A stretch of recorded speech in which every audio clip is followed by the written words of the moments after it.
In this video, I'm going to share with you how to handle and manage freeze-dried dinners during winter camping. Freeze-dried dinners are the staple of people who go out in the outdoors. Whether it's summer, fall, spring, autumn, whatever, no big deal. But in winter especially, why do you use freeze-dried dinners in the winter? Simply because it's easier to pack, and if it's super cold, minus 40 degrees Fahrenheit or Celsius, you will have very little trouble, assuming you can get the water boiling to get it in here. I'm going to give you 6 tips in this video and also share what it's like to be on an expedition about this and illustrate the points when I'm actually out there. The first thing to be aware of about these metal foil or foilable pouches is they tip over ridiculously easy. Even though that bottom is like 3 inches or about 8 centimeters long, give or take, it is so easy once this thing's loaded to set it down, look away, and it falls over and literally spills your food all over the place. That is something to be ultra careful about, because you spill this all over the inside of your sleeping bag and you now have lasagna with meat sauce all over the place. You want to talk about suffering? That will be suffering. The second point is to be very cautious when you're pouring that boiling or ultra hot water into this bag. You're supposed to see, it says, open carefully, add 2 cups, 16 ounces, or 473 mils of boiling water. Now, you're in a tent, you're far, far away from help, you're holding your pot, and you've got this thing open, and you accidentally stumble, and whoosh, and you pour boiling water all over your hand. Instantly, you've got probably a 2nd-degree burn going, depending on where you pour it on your hand. You have to be ultra careful about this.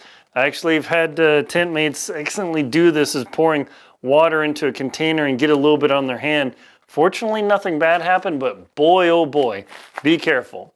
Point number 3, hang on for the field, is avoid the dust balls. There's something about when you pour the water into freeze-dried bags and you're swirling it around a little bit and you seal it up, if you can get it sealed up. It's always so annoying to do that because the Ziploc in here just gets full of dust. But the dust balls are so common. There's something about putting the water in there and the ball of spices gets stuck and you're going to be eating and all of a sudden you get this ball of spice in your mouth. So what I recommend is when you get that water in there, pour a little bit in and stir it with your spork, ideally a metal one. Stir it around, pour, stir to prevent those dust balls and really munch it up.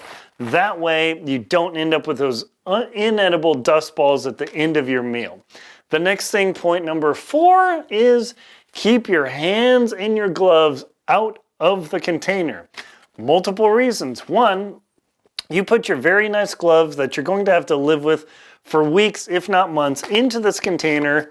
It is now covered in food, and you will have no way to wash that very easily without very expensive fuel use and water.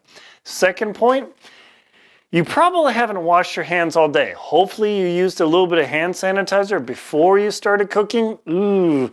Because you've probably been doing this and handling yourself all day, and then you get to the tent and you're messing around with gear and your hands are literally disgusting, and now you're putting hands in the food container. Exactly. You don't want to do that. So keep your hands and your gloves out of this container if at all possible.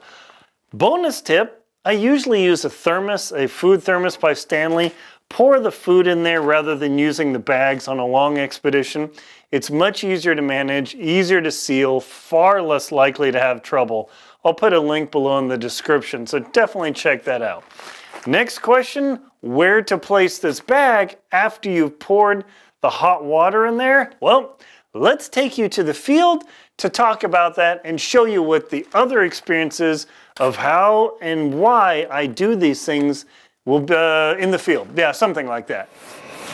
On this particular trip, I've been struggling with my sleeping bag, keeping wet, even though I'm drying it out in the morning. There's just a lot of moisture in the down. So what I'm doing is, while I'm sitting here with my foil freeze-dried dinner, I'm just putting it in here, making sure it's sealed, just putting the sleeping bag over it and keep moving this. And I'm using the foil the foil pouch as my little drying unit, and it's doing really well just drying this off. Plus, when you create one of these foil packed dinners, you don't want to just have it sit there because your food's getting cold. So what I do is always just put it in the sleeping bag or on the sleeping bag and be incredibly careful, because once you pour beef stew in your sleeping bag, there's no coming back. So just do that, and you can slowly march that stew down the bag and dry it out. Hopefully that was useful to explain and show you what it's like to actually handle freeze-dry bags in the field when you're messing around at minus 20 degrees or minus 27 degrees Celsius. Big chill fest, but being careful and being cautious and mindful of, hey, I need this not to freeze while I want to eat it. That's a big, big thing. Hopefully these tips have been helpful for you. My name is Aaron Linsdau. I'm a polar explorer and professional adventurer. Please check out links below to my books, Antarctic Tears, Lost at Windy Corner, Adventure Expedition 1, where I explain a lot of these points in this video and others about how to manage yourself in the cold and winter, as well as my other books, The Most Crucial Knots to Know, The Jackson Hole Hiking Guide, the 2024 Total Eclipse Guides, as well as my shows Antarctic Tears and Lost at Windy Corner, not Lost at Windy Corner, World Beyond. Thank you very much for watching. Please like, comment, and subscribe so you get more info like this.